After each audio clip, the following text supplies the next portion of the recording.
Mga kasayan, TMX Alpha 125, walang neutral. Paano malalaman kung wiring, valve o gear shift indicator lang may problema? Ganito siya kasayan. Wala siyang neutral. Pero kompleto yung kanyang ano ha. Kompleto yung primera hanggang ano, hanggang quinta natin. Buo siya. Pero pagdating ng neutral, wala siya. Ganito kasayan yung gagawin nyo para malaman yung ano ha, yung kung ang problema niya ay gear shift indicator o yung sensor, para hindi kayo magbukas ng inyong motor. Gamit lang yung ating ano, gamit yung ating wire. Halimbawa wala kayong test light, ganito lang yung gagawin nyo. Siya kasahin ha, yung wire natin. Ilagay nyo lang sa negative ha, negative ng battery. Lagay nyo lang yung negative ng battery yung wire. Dito tayo gagamit ng ano, ng test light para mas madali. Ito siya kasayan. Ang kulay ng neutral ng TMX Alpha 125 ay ito. Kulay green na may lining na red. Tutukan mo yung ano, huwag kang saan tumingin yung kulay. Yan, green na may lining na red. Yan yung neutral. Tapos ito, itong lima na to, primera hanggang ano to, hanggang quinta. Halimbawa, meron tayo diyang nakalagay tayo sa ground ha. May tutusukin tayo dyan. Pag nalagyan natin ng ano yan, ng negative, iilaw yan. Kailangan nakabukas yung ano natin dito ha, kasi accessory wire siya nakakonect eh. O, tingnan mo doon kung ano, kung may ilaw. Anong number? Yan, number 4.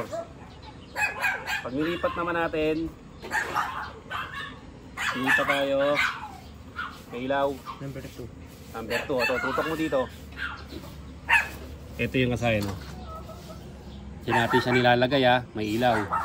Tapos, lalagay na natin siya sa neutral. Itong green-red ang kulay ng neutral.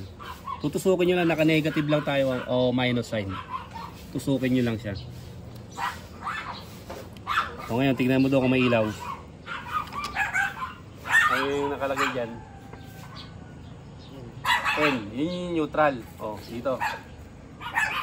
Ibig sabihin kasayin, pagka napalabas yung neutral, buo yung valve at buo yung wiring.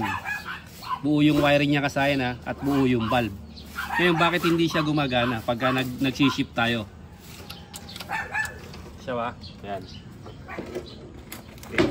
Yung neutral natin gumana ha, alisin natin yung 1. Yan. Alisin natin tong wire. Ito dito, tutok mo dito.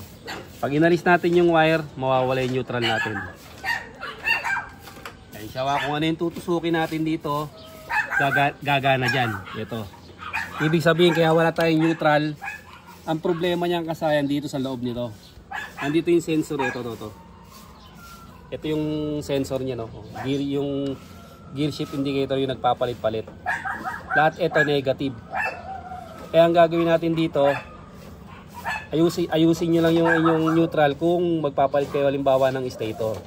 Kasi malaking gastos kung mag-DIY kayo tapos ayusin niyo lang yung neutral, automatic ano yung langis niyo, tutulo yung langis niyo. Tapos yung gasket niyo baka masira. Magkakaroon ng leak yung inyong langis kung masisira yung ano niya, yung gasket niya. Kaya pwede nyo lang siyang i-repair kung magpapalit kayo ng stator. Itong tutorial natin kasayin para malaman nyo lang kung buo yung wiring o ano ha. Buo yung wiring, tusukin nyo lang, negative lang oh. Lagay nyo lang sa negative. Tapos, primera hanggang quinta, tutusukin nyo lang yan. Malalaman nyo agad yan kung buo yung ano niya, kung buo yung wiring tsaka yung ano. Yun, tutok ko dun sa may kabila naman. Anong number? 4. Kabila. 3. Kabila. 1. Tapos neutral natin. Yan.